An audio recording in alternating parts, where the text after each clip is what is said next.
Hello and welcome to Sorted Food. Now Barry, tell me, why is today a great day to be alive? Well, Jamie, number one, Poppy's back in town. Woo! And number two, we have a lot of gadgets for her to review. Now Poppy, as a Michelin-trained chef, what makes a great kitchen gadget for you? Oh, efficiency, time saving, and not frolics. No frolics. No frills, frolics. no frills. It just needs to do its job and do it well. Should we start? Oh, okay. What is this? What is this? Welcome to the game. Okay, Aeropress. Heard of an Aeropress before? No, but they look like makeup remover cotton pad tissues. Yep, kitchen gadgets. Chef reviews kitchen gadgets. This is the Aeropress coffee maker, which utilises a breakthrough in the coffee brewing process to yield the smoothest, richest, fastest coffee you have ever tasted, so they say. So we should have everything there that you need to make the perfect cup of coffee. Okay, so step one, take that off, push the plunger out of here. All right, put the filter into here, just one, and you screw that back on, and then you put that over your cup. Okay, right, and put one rounded scoop of fine drip grind coffee into the chamber. Add water up to level 1 of the chamber. Oh no, there's stuff coming through already. Is that meant to happen? Oh, is that meant to happen? Stir. Oh, comes the paddle. This is an unnecessarily large paddle, I feel, for this. Insert the plunger, pausing when you feel resistance. Oh God, here we go. Here we go. Oh, that looks proper though, under there. Is it decent tasting coffee? That's good. It feels like a coffee, like the end of a coffee. I suppose it depends on the coffee beans themselves as well. And the more you know about the product, the better you get. The more you get used to it, the more you're going to know how to use it and what you like. Where would you use that then? Maybe if I was going, you know, like on holiday and you don't want to have the packets of coffee in the hotel or something, and you want to take a little bit with you. How much do you think the Aeropress is? So I'm thinking it's portable, it's obviously got a massive following as well. So it's going to be reasonable for what it is. I'm going to say 30 quid. So there's a few different sizes. Yep. This one here, we paid £30. Whoa! Yes! Congratulations. I haven't completely lost it, thank God. Okay, good. So the only other ongoing cost, obviously, is your filters. Yeah. But you can get a box of 350 filters for about £7. Okay, lovely. Woo! Well, I know the question that everyone is waiting to ask. Are you saying yes to the press, or are you less than impressed? That's a very good little line, I like that. I think it's a yes. Not necessarily for myself, but I get it. I get it for people who enjoy it and know coffee and like this product. I get it. I get why you'd like it. Do the honours. Such a flourish there, isn't there? This is like a lunchbox. Oh, interesting. There's a strainer or filter, and then it's a rice maker. That spoon's a rice maker spoon, isn't it? Poppy, this is the Whippy microwave rice and pasta cooker. It's time to change the way you cook rice and pasta forever. This is a convenient solution for home cooks who struggle with cooking rice or pasta perfectly. I like it. Oh. I like it. You like it? I do, because people do really struggle cooking rice, and and the electric rice cookers can be a bit pricey sometimes. So interestingly, the word microwavable didn't concern you at all? It's all about just enjoying being in the kitchen, and if something can take the pressure off of cooking rice perfectly, if they can make perfect rice at home with a microwave and there's no kind of pressure behind it, then I think that's a good product. Poppy's like a chef, but not one we've ever seen before. I know. She's down to earth. I know. She's honest. Is she a normal chef? She's crossing the line between normal I don't know and where I back to stand chef anymore. again. I'm concerned. It's amazing. Should we make some rice? Let's make some rice! Oh, I'm excited. Now, Poppy, you may notice there's a fair few ingredients in front of you. We'd like to run a test. Of course We'd you like would. to Of run course the you would. Whippy against the Poppy. Yes, okay. Out of interest, how would you make rice at home? For people at home, you use same amount in terms of like cup size, volume rather than weight. So volume of rice to 2 volumes of water, or 1.5, and then you cook it. So you're not draining it or anything like that. All the water's absorbed and you get this lovely fluffy rice. So that's how I do it at home. Okay, well, tell you what, should we get started with your rice first? As the Whippy claims to be so much faster, Yeah. we should do it in half an hour time. Okay, lovely. All right, so I'm going to do about half. This has already been pre-washed and the water's run clear. That's what you want to do with rice, because then it gets rid of some of the extra starch. I'm going to use about half of it. Just a nice layer, like a centimetre of water over the rice. So then that's going to go onto the stove, and what I do is I bring it up to the boil for 3 minutes and then put the lid on and take it off the heat and leave it for 10 to 12 minutes. And that steam, that residual heat carries on cooking it, but you've boiled up the water so it's got absorbed, and then it just carries on tinkering away. Should we make some rice in that at the same time? So I'm going to give this gadget a proper fair test and not just pour stuff in, and I'm actually going to weigh it out. 65 grams. I'm going to rinse this off over here. Oh. That's not a real... Well, we've all just discovered that they can't afford a real running tap in the studio, so somebody is washing the rice for me now. I mean, we got a brand new kitchen. What else do you Why want? does it not work? Lovely, so rice is washed, that goes into here, and then we add, what's 1/3 plus 1/3? 2/3. Okay, so we've got 300 mils of water going in. Place the colander inside the cooking pot, then add the required amount of water. Place the lid on the pot. That's going to go into microwave for 10 to 12 minutes, which means 11 minutes. So I'm going to put that in. You got to meet in the middle. And then I'm intrigued, so. Okay, so I just had the timer go off. So I'm going to put the lid on, move that away. Now, Baz, I don't know if you noticed what Poppy did there, but she moved the pan off the hob and instantly turned the hob off. It was like one fluid motion. Pan off, Yeah, but hob she's off. Michelin-trained, that's what you need to be to... I mean, you don't have these hobs in a Michelin kitchen, so it's just you. Okay, so 11-minute timer's gone off on this one, but you need to take it out and leave it to stand for 5 minutes. So that's coming out. Oh, there's been some explosion. What we're about to see now is Poppy's perfectly cooked rice. Every time. Flawless. Fluffy, single grains. Look at that, that's actually cooked right. I hope that's all right. People will be insulted no matter what. I love it when a chef is still surprised that they can make rice. So we've got 2 bowls there, so you can serve up your rice and you can serve up the Whippy rice, alongside feijoada, which is from our Globetrotters meal pack, which is our recipe app that you can download in the link below. Looks delicious. Okay, it's been about 5 minutes. Let's have a look at this rice. Please be better than mine. I think that looks all right. Oh, it's a bit of a cake. Oh, there was such high hopes. Maybe it is 10 minutes rather than 11. But even in the instructions they say you might need to try it out a few times to see how your microwave works. There's variants for everything. In terms of the convenience, how easy was that compared to doing it on the stove? So, you know what? Some people don't have stoves. So it makes sense, but then you can just get the plug-in ones. Then there's the price element. There's lots of different elements that make it good. There's pros and cons to it. Okay, so I'm going to give them a try, and I'm going to test the Whippy one first. Now, I'm going to give it a little bit of, leeway because we're unfamiliar with the microwave settings, and we put in 11 minutes, and there's different variables that make it how it is, I suppose. But it's overdone. It is overdone. It's kind of gone to a bit too mush. They're not individual pieces of rice anymore. They're kind of homogenised together. It isn't perfect by any stretch of the imagination, but I do think with a little bit of time, effort and practice, you could probably get something good enough from that machine. It needs some time to it. Delicious feijoada though, absolutely lovely. And that chilli sauce is hot and I had a big mouthful of it. How does yours taste compared to it? So mine it's a little bit more individual grains of rice, so that's better. But I think I left it on to boil for a little bit too long because I was just chatting, so I think it's had an extra minute or two boiling, so it has gone.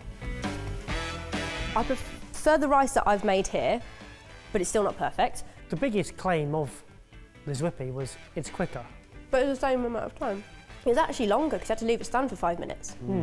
How much do you reckon this Whippy is? It's a nice design, it's cute, it goes in the microwave. I want to say 15 quid, but I think it might be a little bit more. And you're right, it is a bit more at Oh. £19.08. Okay, so it's not too No. out of that. So the question everyone's asking is, does the Whippy give you fluffy grains of rice, or should you think twice? For the Whippy, you got to think twice. It's good, but not for me. Neither's my own rice.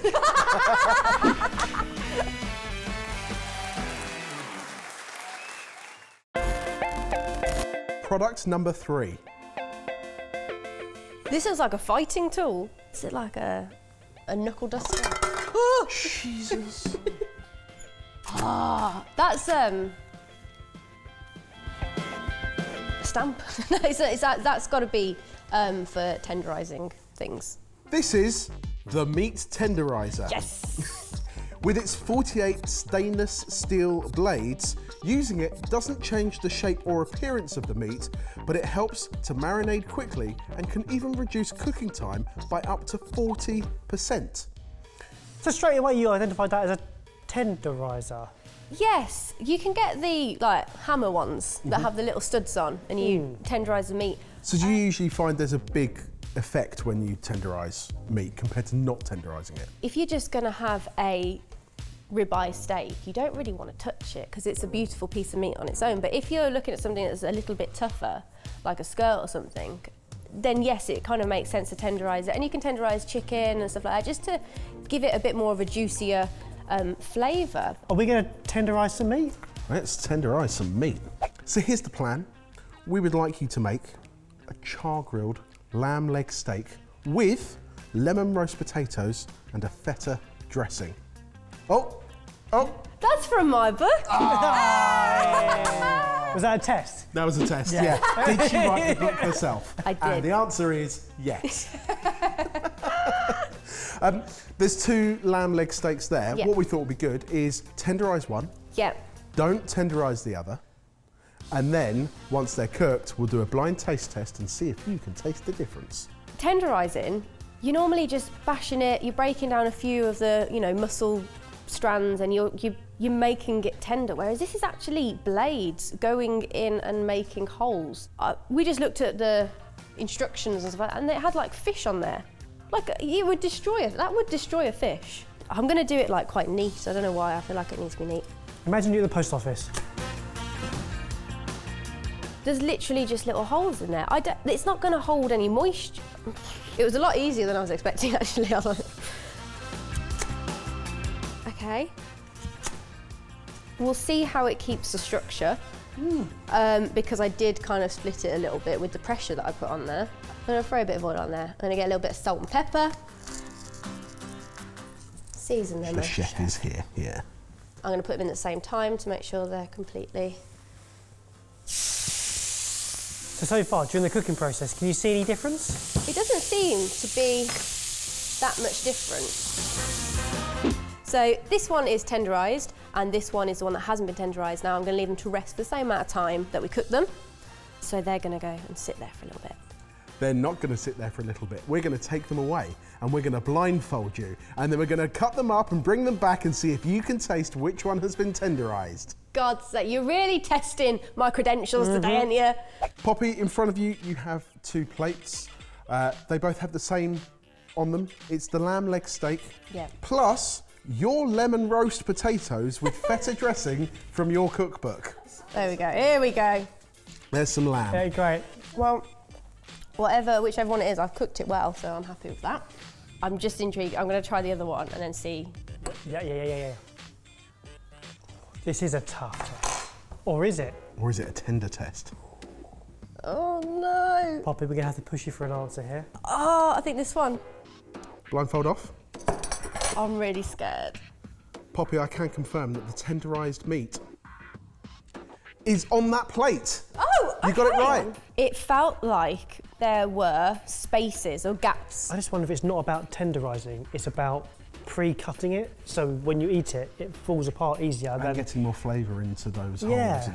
The texture of it is nicer, it's softer.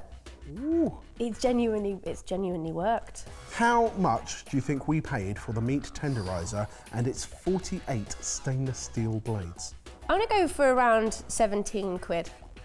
We paid £15.29. That's good, okay, good. That's quite a good investment. I like to see it, I want to see it on other cuts of meat. I'd like to see it on other things and what else you can do with it. Well, I know everyone else at home is typing in the comments to get us to ask this question. Poppy, the meat tenderizer, is it good for giving your meat a bash, or should we just throw it in the trash? Give your meat a good bash. Oh, God. Oh, God. Oh. The last one. Are you ready? Please. What's under here? This is, I know exactly what this is. Do you? Yeah, this is a donut press. This is the revolving donut cutter. I have seen these and they look like so much fun and I really wanted one. Sorry, this is all brand new and I'm just literally rolling over it. This is the revolving donut cutter. It's simple and easy enough to be a valuable time saver for anyone. The cutters are cast aluminium and revolve around a steel axle fixed with hardwood handles. It makes your donut cutting more accurate and minimises any wastage. I'm really excited to use this. So in front of you now, the food team have made an incredible looking donut dough, and we'd like you to cut out some donuts, please. I'm so excited. I'm gonna start with that liner. Yeah. Oh, there's definitely gonna be a knack here. Oh. Ooh. They're not actually cut all the way through, so they're still attached. More pressure? More pressure. Oh no, I don't. Oh! Oh. We've got a nut. Do Yes! you want some like spaff help at all, like holding the dough for you? Maybe. If someone can hold the dough. We're good. Okay. Okay, come on. Pressure! More pressure! I haven't done any exercise for a year and a half. What is that noise? Oh. I think they came out. That's better. That's better. I mean, that's quite a large hole though. That's what she said. Well, no, he said. I'm back out. No, Barry, I tried. Just for at home, I think it's a bit much, but I love it. I'm gonna fry them off.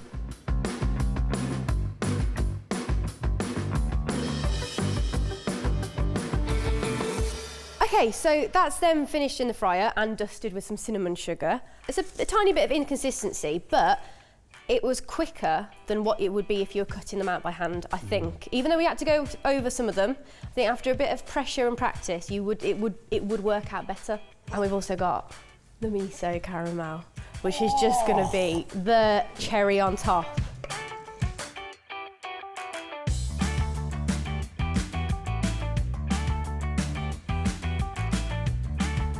So take your pick. You're going for the perfect one. Warm, soft and gooey. Cheers. Cheers. Chin chin. Oh my God. Don't lick your lips. No. It feels like it's not going to break, which is always a positive. On that note though, do you not think it's perhaps too heavy duty for the home? It does depend how many donuts you're physically going to be making, I think. But if you're a keen baker and you want to make perfect donuts, the donut consistency, fantastic, but the shape was a little bit here, hit and miss. But I feel like it is good. How much do you think we paid for that then? I'm gonna say you're looking at like, I don't know, $25.99. £18.88. That seems worth it to me. If you're gonna make donuts once a week. Final one of the day. Yep. Poppy, is it worth the dough or is it a no-go? It's worth the dough. If you're gonna use it, that's what I think. If you're not gonna make donuts, then don't buy it, obviously. But if you're gonna make it every week. I don't like donuts, but Poppy said it was good, so. I love Amazing. it. I want it. Thank you. It's mine now. You can take it home. Yes!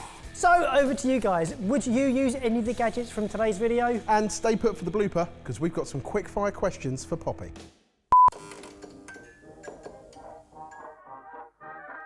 Quick fire round.